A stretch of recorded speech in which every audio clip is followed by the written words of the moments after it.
আজকে আলু দিয়ে একটা নতুন রেসিপি করছি, তো ওটা আমি দেখাবো। নিরামিষ যেহেতু ঠাকুরের জন্য।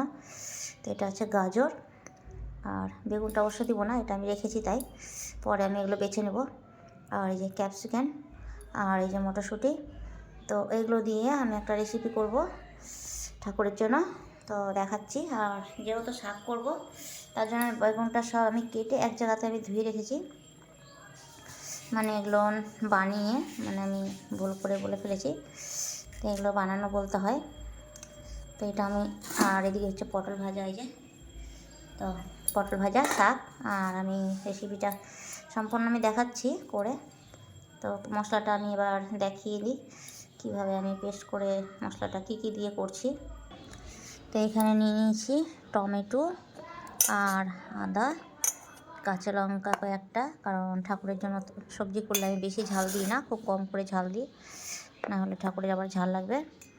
তো এখানে আছে এলাচ, আর এই যে একটা শুকনো লঙ্কা নিয়ে নিয়েছি, আর পোস্ত, সর্ষে, আর হচ্ছে যে বাদাম, এই যে।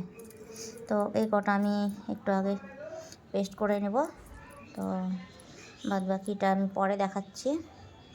দেখো বন্ধুরা, আমার মশলাটা পেস্ট করা হয়ে গেছে। আর এর মধ্যে কিন্তু আমি দারচিনিও দিয়ে দিয়েছিলাম। তো মশলাটা, গরম মশলাটা আলাদা করেও মানে বাটে দেওয়া যায় পরে। তো আমার যেহেতু তরকারিটা খুব কম, তো আর একটু কম করে দিলাম, তার জন্য আমি একবারেই পেস্ট করে নিলাম সব কিছুই।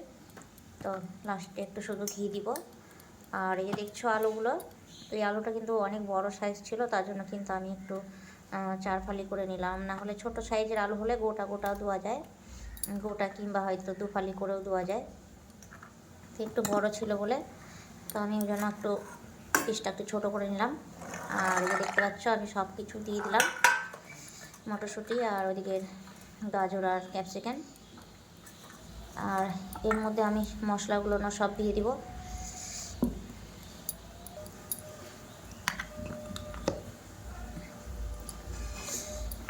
এই মশলাগুলো দিয়ে আমি কিন্তু ভালো করে আগে মেখে নিব আগে।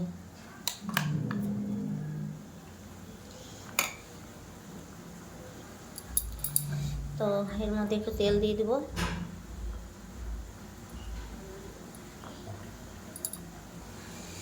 পরিমাণ মতন একটু নুন দিয়ে দিলাম। আর ঝাল যে যেরকম খাও সেরকম দিতে পারো, কারণ আমি ঠাকুরের জন্য করছি, তার জন্য কিন্তু আমি ঝালটা একেবারেই কম দিয়ে করলাম। একটু দিয়ে দেবো হলুদ গুঁড়ো, দিয়ে আমি এটা কিন্তু ভালো করে আগে মেখে নেব। মেখে আমি এটা কিন্তু কিছুক্ষণ রেখে দেবো, 5-10 মিনিটের মতন। তো 10-15 মিনিট ঢেকে রেখেছিলাম, তো হয়ে গেছে। তো এবার আমি কড়াইয়ে দিয়ে দিব। তো রান্নাটা কিন্তু একদমই সিম্পল, খুবই সোজা, তো করে দেখতে পারো। তো দেখা যাক, আমিও একটা নতুন রেসিপি করছি, ঠাকুরের কাছে দিব কেমন হয়। তো এটা আমি কিন্তু উনানে দিয়ে আবারও আমি ঢেকে দিব। আর যে গামলাটাতে একটু মশলা আছে, মশলাটা ধুয়ে একবারে আমি একটু জল দিয়ে আবারও আমি ঢেকে দেবো, এটা সিদ্ধ হওয়ার অপেক্ষা।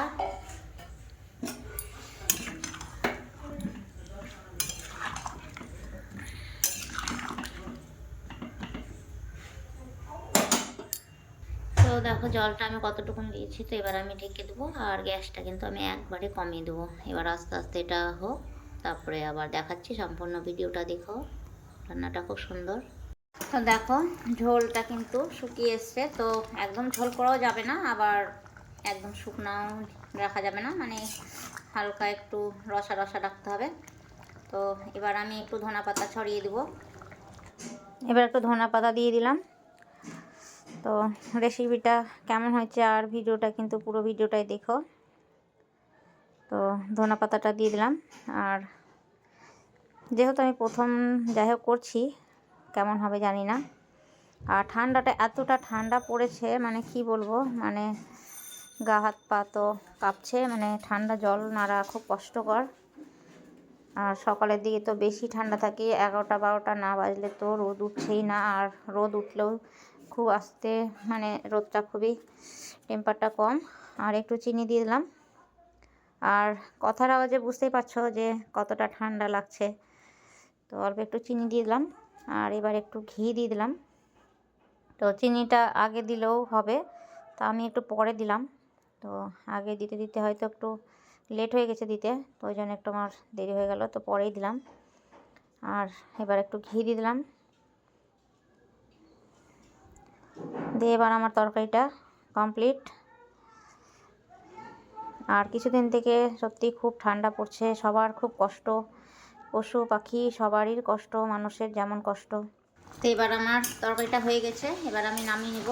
তো মাঝে মধ্যে কিন্তু থাল খুলে একটু করে নাড়া দিতে হবে। আর ঝোলটার কালার কিন্তু খুব সুন্দর এসছে। তো যাই হোক, তরকারির ভাপে বোঝা যাচ্ছে না ভালো। তো এবার আমি নামিয়ে নিই।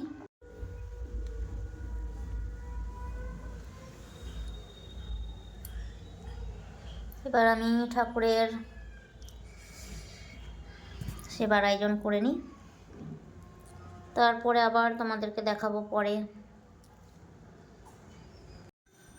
রাধে রাধে বন্ধুরা, আমার ভোগ দেওয়া হয়ে গেছে। দেখো, শাক আর পটল ভাজা, আর যে রেসিপিটা করলাম সেটা।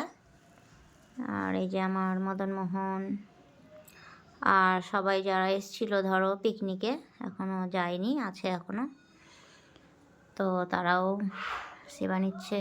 আর এই যে আমার মেয়ে ঠাকুর নিয়ে চলে গেছিলো, তো আবার পিকনিকে নিয়ে এসছে। এই যে দেখতে পাচ্ছ, চিনতে পারছ, ওই যে কিশমিশ বসে আছে, দেখছ কিশমিশ। আর এই যে ঠাকুর আমাদের।